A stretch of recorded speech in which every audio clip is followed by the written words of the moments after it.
Hello guys, this video is to show you how to find how to solve radical equations. Okay, now the key to this is that and I'm gonna just show you this before I start. To get rid of a radical, so let's say you have nth root of a. So if you want to remove the radical here, all you gotta do is to raise this to the power of n. So you repeat the index. The index is n, raise it to the power of n. Then the answer will just be a by itself, okay? Because it's like you take the square root of something and you undo what you just did, okay? So that's what it means. All right, so if I'm dealing with cube root of 3, once I cube it,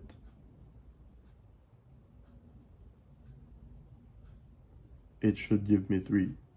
I mean, the constant, the radicand here, okay? I can take a different example. 4th root of 9, if you raise it to the power of 4, gives you 9, okay? It's like you undo what you did previously, okay? So that's what it means. Okay, having that in mind, it should be pretty easy for you to solve this. Because if I'm solving for x here, the one thing I have to remember is that I don't want the radicals here, the sign, the symbols. We don't want them there.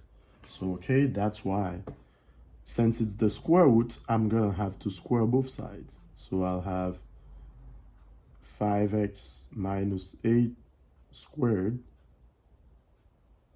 to square root of x minus 1 squared. I raise them to the power of 2 because I know there's an invisible index. The index here, it's not written, but I know when it's not written, it's 2. Again, if that doesn't make any sense to you, go back and watch some of my other videos I posted and it will make sense to you. I posted about 3 videos that you should watch before this, okay? All right, so now, once you raise it to the power of 2, the radical is gone, the symbol. So you have 5x minus 8 equals to, now 2 squared, because the 2 is outside here, you have to square it. This is 4 times the radical here is gone, so it's just x minus 1, okay? Because you square the radical as well. It's gone. Okay, now 5x minus 8 equals to, you distribute here, 4 times x is 4x, 4 times negative 1 is negative 4. Then I just need to solve for x, right? That's what I've been doing, right? So now you have to subtract 4x on both sides. Okay. I can also add 8 to both sides because I don't want the 8 on the left here. So it's like you did 2 steps at once, okay? Just to move things over. So now, and by the way, some professor would just tell you, just move the number to the other side, the term to the other side, and you change the sign. Move it to the other side and change the sign, which makes sense. Same thing I'm doing here, all right? So you cancel, do 5x minus 4x here, which is x, positive 1x.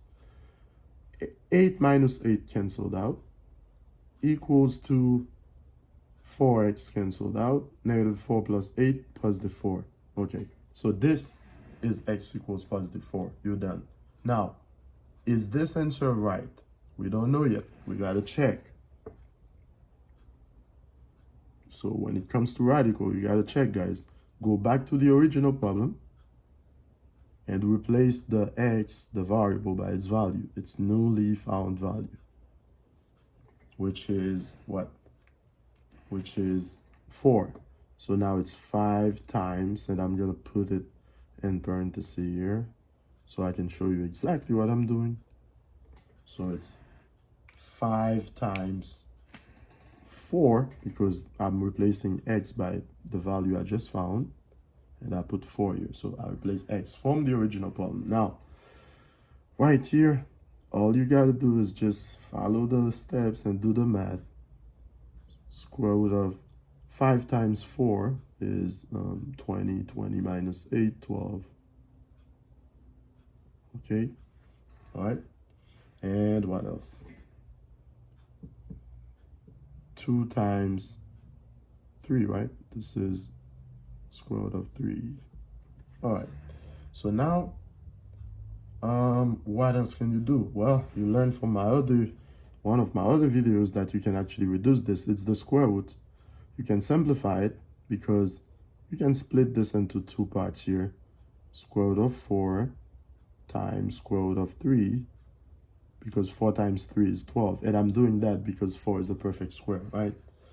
Then square root of 4 is 2. Square root of 3 stays the way it is here. This is exactly the same as the other side, right? So it's checked. Therefore,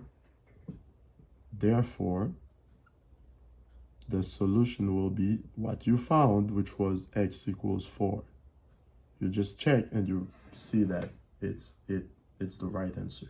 So that's it. This is how you do you solve radical equations. Now, we can have, for these, they can be written in different ways, right? Let's say you had another one like this. Let me erase this and I'm going to show you another one. Because you just need to keep in mind that you're trying to eliminate the radical. So let's say you have this one. Square root of p plus 7. So square root of p plus 7 equals to square root of 2p plus 1. Square root of 2p plus 1. Okay. Again, what did I say? It's the square root, so you got to square both sides. So what I'm going to do, you can actually do it from up here. Square both sides. Okay. When you square both sides here, on the first side here, the radical is gone, right? It's p plus 7. Right here, it's not that the radical is gone. It's as if you have a plus b squared. Now, you know that a plus b squared must be a squared plus 2ab plus b squared. If you don't remember this, it's fine to just multiply a plus b because it's squared times a plus b. And this will give you the same answer, okay? That's if you don't remember, okay? So this is pretty much the same thing. It's as if you have a right here plus b, okay? So you do a squared, so the first term here, first term squared, so I'll do square root of 2p squared plus 2ab, 2 times the first, 1 times the second. So 2 times square root of 2p times 1, which is 2 square root of 2p, plus 1 squared, which is just 1, okay? And you keep going. So it's p plus 7 equals to square root of 2p squared. This is just 2p plus 2 square root of 2p plus 1, right? Okay. Now, from here, all you got to do is moving those to the other side. So I'll have to subtract 2p from both sides. Subtract 1 from both sides, okay?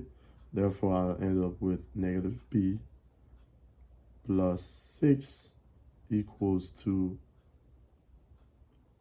2 square root of 2p, okay? 2 square root of 2p. From here, again, remember what you need. You need to get rid of the radical. So I'm going to have to square both sides again, okay? Squaring both sides, you get what? You have negative p plus 6 squared equals to 2, square root of p, square root of 2p, by the way, squared, okay? 2 square root of 2p squared. All right, now, same thing here, you use the formula again. It's a squared, so that's p squared plus 2 times 2ab, so 2 times a times b, so it's 2 minus, because that's negative p, so that's minus 12p, because that's 2 times 6 times negative p. 2 times 6, 12 times negative p, negative 12p, plus 6 squared, which is 36, equals to 2 squared, which is 4, times 2p, okay? All right, so now it's p squared minus 12p plus 36 equals to 8p, all right?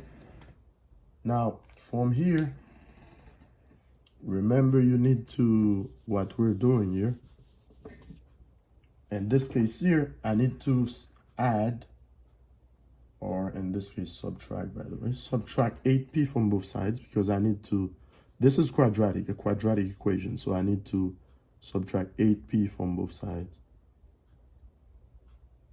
to rewrite it. In this case here, it's going to be what? P squared, negative 12p minus 8p, that's negative 20p, plus 36, right?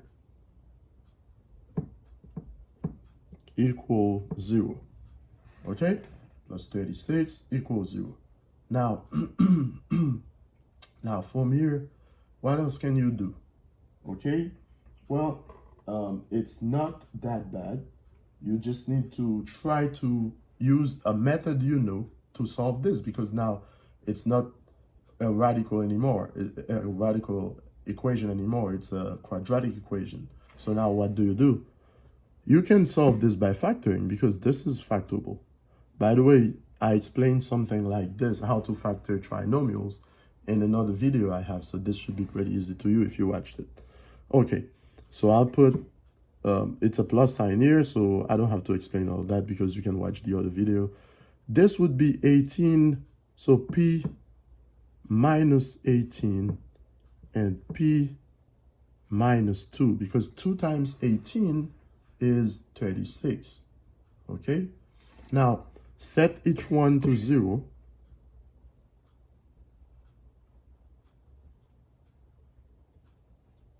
You have p equals 18 and p equals 2, positive 2, when you solve. So now, are these the answers? No.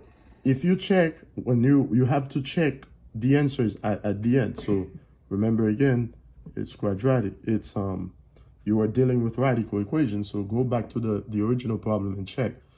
The original problem tells you that you should have square root of p plus 7. So for 18, you do 18 plus 7.